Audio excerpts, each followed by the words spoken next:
Hey, thanks for checking out the Illini Inquirer YouTube channel. If you can do us a favor, continue your support. Give us a follow here on YouTube. Hit the notifications button, hit the subscribe button. That really helps us out. We're hoping to give you more content on our video channel here, whether it's player interviews, reactions, our daily dish series where we're going to be more topical and talk about the Illini. So give us some support. We appreciate all of it. Give us a follow, hit the notifications bell as well, and subscribe to us here on Illini Inquirer YouTube. Welcome into the Daily Dish. I'm Jeremy Werner. That's Joey Wagner. And the May 1st deadline for entering the transfer portal and getting immediate eligibility, we think has passed, and that you're going to need waivers now. And we'll see how that all happens to get immediate eligibility. But that means the 5 players are returning, Joey. Let's see if I can get it right on take 2. This is take 2. I got to admit. Coleman Hawkins, Luke Goody, RJ Melendez, Dane Danger, and Brandon Leave. Ding, ding, ding. All back, along with the 4 incoming freshmen and Terrence Shannon Jr. Of course, that leaves 3 available scholarships. So you are safe that you probably won't be bike riding to all the away games in the Big Ten, though Brad Underwood still might mess with you here. But okay, here we go. Illinois still needs help in the transfer portal. And I think you and I both agree the front court is the biggest need, because even though you feel great about Hawkins taking a step forward, you feel like Dane Danger has a lot of tools that you like. You need more minutes, you need more production, you need more depth there. And there are 2 really intriguing options that just entered the transfer portal that we expect Illinois to be very, very interested in. And that's Pete Nance out of Northwestern and Matthew Mayer out of Baylor. 2 different pieces, but 2 guys who do have NBA caliber level of talent, and both are testing the waters in the NBA draft. So we still got to see if they enter the draft or not. But if they come back into the transfer portal, seems like Illinois is going to wait on those guys before they make any moves elsewhere. Yeah, we think Illinois right now is kind of in the waiting game for between now and the June 1st deadline to withdraw from the draft. These 2 both fit that timeline and what we think. And both, I mean, they're proven college guys, right? They're proven guys. I think that's what this roster needs more than anything. It's a couple of guys who have come in, who can come in and be proven. And we'll see if either one of these 2 guys are that person. But Illinois clearly got a kind of a big picture, a big fish type of plan, because we do believe that they're going to be interested in these guys. And, I guess, Jeremy, we can start with Pete Nance. I think a bright spot on a Northwestern team that hasn't had a ton of them over the course of the last few years. Yeah, Pete Nance, I think, would be kind of the ideal fit when you look on paper, and we'll talk about that here in a second. But I will say this: neither of these entries into the portal is a surprise, and a surprise for Illinois. So I do expect them to have high interest here. But Pete Nance, I think, is the ideal guy on paper because he can play both the 5 and 4. I think he can play with Dane Danger. I think he can play with Coleman Hawkins, or, if they go small, he could certainly be the 5. But he's a proven Big Ten commodity, right? He can play on the, he can stretch out, hit threes at a high rate, 45% last year. He's really dangerous mid-range jumper. I mean, Illinois saw that the last couple of years. But he also can post people up. And if somebody goes small, he can take advantage of that. And he can go at some really good big men in the Big Ten. And he's shown that. He's also a really good rebounder, really good passer, and a pretty good defender. I think he's an underrated defender where he can still make Illinois versatile. He's not this lumbering big. He's kind of the modern day 5, especially in the college game. So I think he'd be a great fit.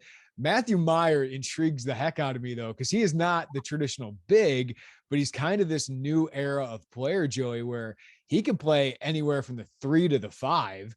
He can stretch you out, hit threes. He can kind of create off the bounce by himself against, kind of more lumbering guys, slow-footed guys. But also he's a high flyer. He can hit threes at a high level, does take some bad ones at times, but also an energy guy. And a great defensive piece that you talk about switchability, being versatile on defense. Matthew Mayer's not going to be able to guard Zach Edey or Hunter Dickinson. But man, he and Coleman Hawkins together would make for a heck of a group. I think you'd be small, right? I think you would be undersized against some of those great big men we're talking about, like Edey and Dickinson, the traditional guys, but I also think you can cause a lot of matchup issues. So I don't have a preference for either of those guys. I think Nance is the more ideal fit, but either of those guys would be a monstrous addition to the front court. I'm glad you mentioned the switchability with Mayer, because it's the whole now, like, to your point, that doesn't mean you can switch and be okay on a 5 for long stretches, especially a 5 in the Big Ten. But that switchability, Jeremy, we know this about Brad Underwood: defense, defense, defense. And I have to think that he's giddy at the prospect that his team and a potential Meyer addition would have a lot of switchability. I think that's just something that he probably realizes needs to.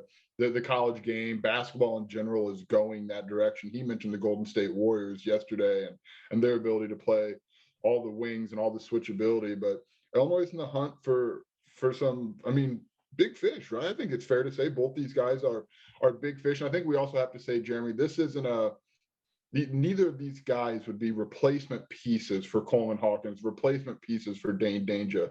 It's supplementary pieces. It's depth maybe feels like it's not the right word, because when I hear depth, I think like, you know, a football team, for example, you're battling for the third or fourth corner spot. Depth in this instance is you just got to have guys who can play in those positions and not hurt you. And I just think these two would be supplementary pieces who give different options, different lineup availabilities to Brad Underwood and his coaching staff. And we'll see if they can get one, or I'm probably one. Yeah, I don't see them being able to land 2 here.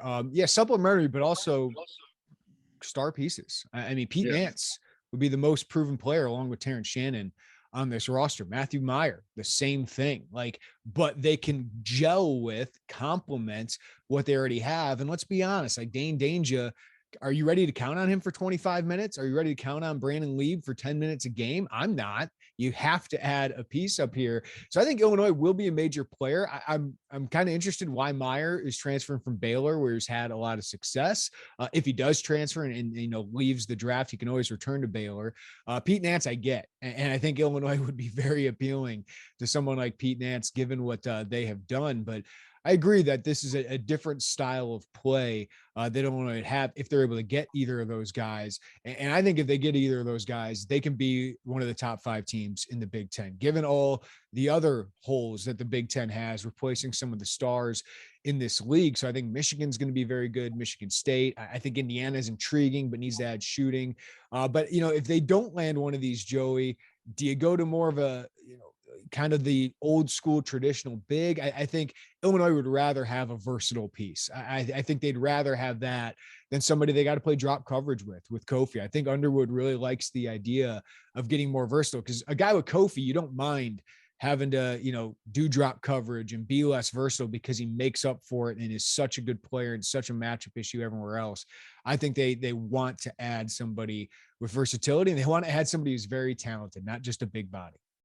Yeah, Brad Underwood ran teams like this at Stephen F. Austin at Oklahoma State. And I keep coming back, Jeremy, I know I've told you this before, to the Baylor game in 2020. Oh, here we are talking about Matthew Mayer, but it's just the way that team, now they had all the talent in the world, that Baylor team. Obviously, we saw that. But there's that switchability, that defense. I mean, that it just feels like that's kind of what Brad wants to be. But I'm with you. I think the front court still needs addressing. Probably more than the back court. And I know I say that, and Illinois' back court is incredibly young. You know, we'll see how that plays out. And but I think Brad feels like the talent is there, and you can go. So the front court is, as you look into this, because you're talking really 1 or 2 more probably roster additions that we think Brad's going to keep a scholarship open. He indicated possibly 2. So front court, you got to do. I don't know. The Big Ten, you could almost maybe get away with getting a traditional big, because you know he could match up with some of those guys in a similar way that like Benjamin Bothman's Verdonk came off the bench and matched up with some of those big guys. But I think you're right. I think you should roll your dice with versatility, with switchability, and see what you could do. I just think that the Pete Nance, the Matthew Mayer mold are kind of what you're going to see this team go for as it explores the portal. And there's going to be another wave of guys. Brad Underwood said that between now and the NBA draft withdrawal deadline. Yeah, going to be interesting. Illinois shooting for some big fish here. Could take some time given their NBA draft process, but exciting times for Illinois. We'll see where they get, who they can get, and where they go in the front court moving forward.